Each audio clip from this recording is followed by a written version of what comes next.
प्रश्न ये था कि कृष्ण और अर्जुन के बीच युद्ध होने की क्या वजह थी।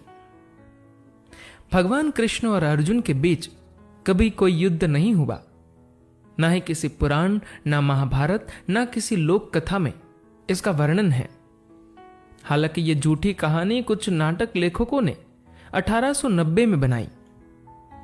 गयोप्याख्यानम नामक एक तेलुगु नाटक को चिल्का मर्ती लक्ष्मी नरसिम्हन नाम व्यक्ति ने 1819 में लिखा। इसे प्रचंड यादवम भी कहा जाता है। यह नाटक पूर्णतः काल्पनिक था, लेकिन जैसा आजकल भारत में होता है, हम बिना स्रोत जाने सुनी सुनाई बातों को सच मान लेते हैं। इसीलिए इसे समय समय पर टीवी आदि पर मसाला लगाकर परोसा गया और मूर्ख जनता इसका सेवन करती रही। कहानी कुछ इस प्रकार थी। एक बार गया नामक एक गंधर्व द्वारिका के ऊपर से अपने विमान में बैठकर जा रहा होता है। उड़ते वक्त वो नीचे पान थूकता है, जो भगवान कृष्ण के हाथों पर लगता है। भगवान कृष्ण ये देखकर क्रोधित हो जाते हैं और गया को जान से मारने की धमकी देते हैं। ये सुनकर गया डर जाता है। वो इंद्र के पास जाता है और बोलता है कि मुझे भगवान कृष्ण से बचाइए। इंद्र बोलते हैं कि मैं कृष्ण को युद्ध में हराने में असमर्थ हूं। फिर वो भगवान शिव के पास जाता है, लेकिन भगवान शिव भी बोलते हैं कि वो कृष्ण को हरा नहीं सकते।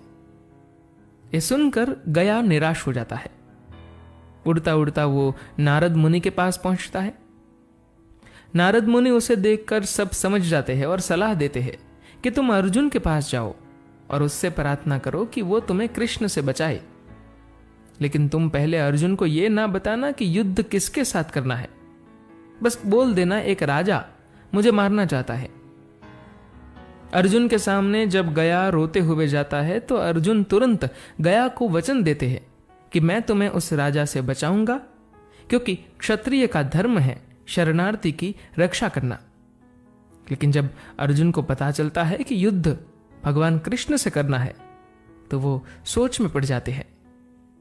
इस तरह भगवान कृष्ण और अर्जुन के बीच युद्ध होता है। अंततः कोई जीतता नहीं है और भगवान शिव दोनों को मनाने आते हैं। इस तरह एक बहुत बड़ा विध्वंस होने से बच जाता है। क्योंकि कहानी पूरी तरह काल्पनिक थी, तो जाहिर सी बात है कि धार्मिक हिंदुओं को भगवान कृष्ण, भगवान शिव और अर्जुन का यह विचित्र रूप पसंद नहीं आया। कृष्ण अपनी सौम्यता के लिए प्रचलित है और पूरे महाभारत युद्ध में वो सिर्फ एक बार क्रोध प्रदर्शित करते हैं। इसी प्रकार अर्जुन कृष्ण के परम भक्त है और कभी कृष्ण से लड़ने का सोच ही नहीं सकते। साथ ही कई लोगों को यह बात भी पसंद नहीं आई कि लेखक नारायण और शिव के बीच युद्ध कराने वाले थे। फिर यह दिखा दिया कि शिव खुद पीछे हट जाते हैं। लेकिन क्योंकि यह नाटक उस वक्त के भद्र लोगों में बड़ा प्रचलित था और इसकी लाखों प्रतियां बिकी, तो नाटक कंपनी ने पैसे को सच के ऊपर महत्व दिया और उन्होंने सोचा कि जनता कभी ग्रंथ तो पढ़ेगी नहीं, तो उन्होंने इस काल्पनिक कहानी को सच की तरह साल दर साल परोसा। लेकिन इस कहानी में कोई भी वास्तविकता नहीं थी। धन्यवाद।